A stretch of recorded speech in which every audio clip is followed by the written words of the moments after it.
दोस्तों बात करेंगे एल्विश यादव के बारे में। दोस्तों जैसा आपको पता है एल्विश भाई वृंदावन गए हुए थे, तो वहां पर वो प्रेमानंद जी महाराज से मिले, तो उन्होंने वहां पर उनका आशीर्वाद लिया। तो एक भाई का एक रिएक्शन आया, तो उन्होंने क्या कहा इस बारे में वो आप देखिए।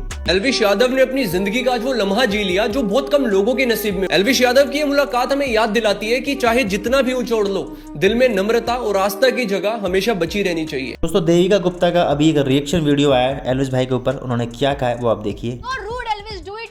अगेन अच्छा एल्विश आया था अभी वीकेंड के वॉर पे। तो वीकेंड के वॉर पे मुझे तो लगता है सलमान खान जानबूझ के ऐसे लोगों को बुला रहा है, आओ अब रोस्ट। मतलब इतना बढ़िया मौका मिला था कि तान्या को मुंह पे जाकर रोस्ट करना, और उसने सिर्फ ये करके आया और थोड़ा रोस्ट करते हैं एल्विश भाई। वही तो यार मजा ही नहीं आया। तो दोस्तों आपको वीडियो कैसा लगा आप मुझे कमेंट में बताएं। वीडियो को लाइक करें, चैनल को सब्सक्राइब करें।